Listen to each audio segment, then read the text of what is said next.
Hello दोस्तों, Radhe Radhe. हस्तरेखा channel में आपका स्वागत है। दोस्तों, अगर आप लड़के हैं तो राइट हैंड चेक करिए और अगर लड़की है तो लेफ्ट हैंड।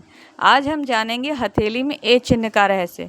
मतलब कि ए चिन्ह अगर बन रहा है कई रेखाओं के संयोग से तो इसका क्या अर्थ होता है, इसके पीछे क्या रहस्य है, क्या कहानी है, वो सब कुछ आज जानेंगे। देखिए, ये हमारी हार्ट लाइन, माइंड लाइन और ये लाइफ लाइन है जो ऊपर तक गई है।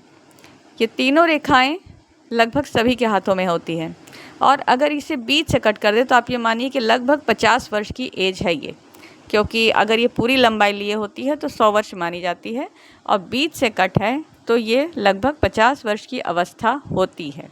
अब आगे से कोई रेखा निकल के अगर आपके माइंड लाइन को क्रॉस करके हार्ट लाइन तक जा रही है तो एक ए का साइन हो रहा है। आप देखिए, ए फॉर एप्पल वाला साइन इस पर बन रहा है।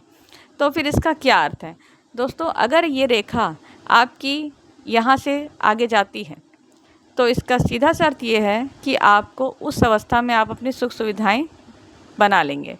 अगर लाइफ लाइन के थोड़ा ऊपर से एक रेखा निकल के शनिदेव उंगली पर जा रही है, भाग्य रेखा बन रही है वो, तो फिर आप जीवन की कम अवस्था में, यानी कि आपकी उम्र उस वक्त ज़्यादा नहीं होगी, तब आप अपने जीवन के लिए सुख सुविधाएं जुटा लेंगे।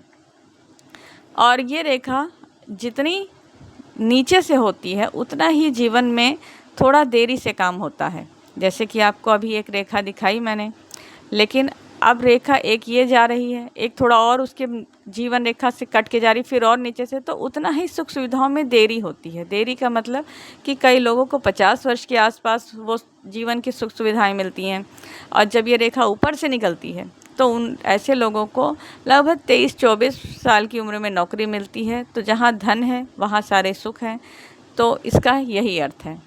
लेकिन जब ये रेखा, ये तो आपको बताया गया कि ये सारी रेखाएं जीवन रेखा से निकल रही हैं। अगर भाग्य रेखा पर अगर कोई रेखा सूर्य उंगली पर जा रही है जीवन रेखा से जाके, तो फिर ये नौकर पेशी वाली रेखा होगी, यानी वो इंसान नौकरी करेगा और ऐसी नौकरी जिसमें उसका मान सम्मान बहुत होगा। आप इसे सरकारी नौकरी या प्राइवेट बहुत बड़ी बड़ी कंपनी कुछ भी मान सकते हैं, लेकिन नौकरशाही वाली रेखा है ये क्योंकि ऐसे व्यक्ति का सूर्य बहुत अच्छा होता है और सूर्य अच्छा होता है तो उस व्यक्ति को सरकारी नौकरी अवश्य मिलती है। ऐसा समुद्र शास्त्र में माना गया है। बड़े बड़े विद्वानों के हाथ में भी ये रेखा देखी गई है। कई सारी किताबों में भी इसका वर्णन है। और ये रेखा अगर ये स्पष्ट रूप से आगे जा रही है और तब भी आप देखिए इसमें भी ए का साइन बन रहा है, तो ये ए का साइन आपको जीवन की अलग अलग अवस्था में अलग अलग सुख सुविधाओं की भरपूर सुख सुविधा देता है। बस फ़र्क इतना है कि आपकी रेखाओं के जरिए ये जाना जाता है कि वो सुख, वो ऐश्वर्य आपको जीवन की किस अवस्था में मिलेगा। तो दोस्तों, जीवन रेखा की अगर शुरुआत से कोई रेखा जब निकलती है तब उसे कम अवस्था में ही भरपूर सुखों की प्राप्ति हो जाती है।